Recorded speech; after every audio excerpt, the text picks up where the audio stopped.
Hello പ്രിയപ്പെട്ട കൂട്ടുകാരെ, daily to my Sujith. ഇപ്പോൾ നമ്മൾ നിൽക്കുന്ന ഈ സാമ്പ വില്ലേജിൽ ഒരു മാർക്കറ്റുണ്ട്. ഞാൻ കഴിഞ്ഞ വീഡിയോയിൽ കാണിച്ചത് നമ്മുടെ അടുത്ത ഗ്രാമപ്രദേശത്തെയാണ്. അപ്പം ഇന്ന് ഇവിടെ എല്ലാ തിങ്കളാഴ്ച ദിവസം ഇവിടെ ഒരു മാർക്കറ്റുണ്ട്. അപ്പോൾ ആ മാർക്കറ്റിൻ്റെ ഒരു കാഴ്ചയിലേക്കാണ് നിങ്ങളെ കൂട്ടിക്കൊണ്ട് പോകുന്നത്. എല്ലാവർക്കും ഇഷ്ടപ്പെടുവാണെങ്കിൽ ലൈക്ക് ചെയ്യണം, കമൻറ്റ് ചെയ്യണം, ഷെയർ ചെയ്യണം. ഇപ്പോൾ നമ്മളിപ്പോൾ മാർക്കറ്റിനകത്തോടാണ് പോകുന്നത്.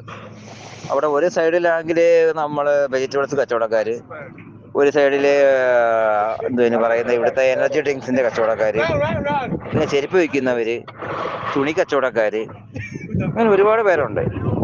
അപ്പം ദൂരെയുള്ള പ്രദേശങ്ങളിൽ നിന്നൊക്കെ ഈ ആൾക്കാർ വന്ന് ഇത് കളക്ട് ചെയ്തുകൊണ്ട് പോകാനാണ് ഈ വരുന്നത്. അവർ ഈ അടുത്ത ഗ്രാമപ്രദേശങ്ങളിലൊന്നും ഈ മാർക്കറ്റ് ഇല്ല. നമുക്ക് ഈ തിങ്കളാഴ്ച മാത്രം ഇപ്പം ഇവിടെ ഒരു മാർക്കറ്റുണ്ട്.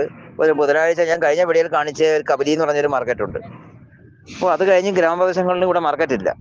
ഇവിടുന്ന് പിന്നെ മാർക്കറ്റിൽ പോകണമെങ്കിൽ നമുക്ക് ഏതാണ്ട് ഒരു 10-200 കിലോമീറ്റർ 100 കിലോമീറ്റർ പോകുമ്പം മാർക്കറ്റ് ആയിട്ടൊന്നും ഇല്ല. ഓരോ ടൗണുകളും ജംഗ്ഷൻ ചെറിയ രീതികളൊക്കെ ഉണ്ട്. അവിടെ മാർക്കറ്റുകളൊന്നുമില്ല. അപ്പോൾ അവിടെ നിന്നൊക്കെ ആൾക്കാർ വന്ന് ഇവിടെ എല്ലാം മേടിച്ചിട്ട് ഇവർ വൈകുന്നേരം എല്ലാം മേടിച്ച് ഈ വണ്ടിക്കകത്താണ് ഇതെല്ലാം കളക്ട് ചെയ്ത് കൊണ്ടുപോകുന്നത്. വണ്ടിയിൽ ഞാൻ കഴിഞ്ഞ വീഡിയോ കാണിച്ചതിൻ്റെ കൂട്ട് തന്നെ നമുക്ക് ടഫ് ടഫ് എന്ന് പറഞ്ഞൊരു വണ്ടിയുണ്ട് ഇവിടെ. നമ്മുടെ ട്രാവലർ പോലത്തെ ഒരു വണ്ടിയാണ്.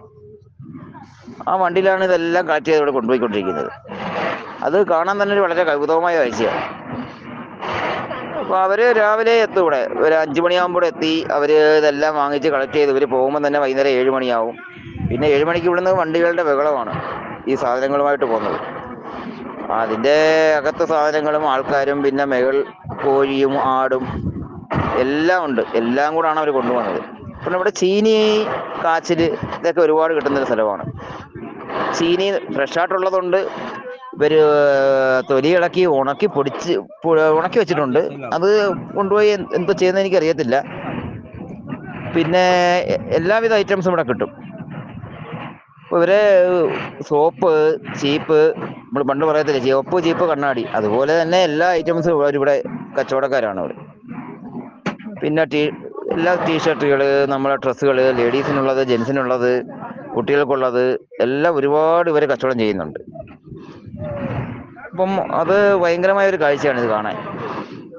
ഇതിനകത്ത് കയറി കഴിഞ്ഞ് കഴിഞ്ഞാൽ നമ്മുടെ മാർക്കറ്റ് എവിടെ ആണെന്നോ നമ്മൾ എവിടെ അകത്ത് വന്നതെന്നോ ഒന്നും നമുക്ക് അറിയാൻ പറ്റത്തില്ല. ഇപ്പോൾ നമ്മളിങ്ങനെ മാർക്കറ്റിൻ്റെ ഇങ്ങനെ അവസാന സ്ഥലത്ത് വന്ന് അവിടെ ആണെങ്കിൽ എന്തോ പറയുന്നത് ചെറിയ ചെറിയ കച്ചവടക്കാർ, അതായത് അവർക്ക് കടകെട്ടിയിരിക്കാനോ ഒന്നും സൗകര്യങ്ങളൊന്നുമില്ല. അവർ അന്നന്നത്തുള്ള മാർക്കറ്റിന് വേണ്ടി വന്ന് വെളിയിൽ റോഡിൽ ഇരുന്ന് കച്ചവടം ചെയ്യുന്നവരാണ്.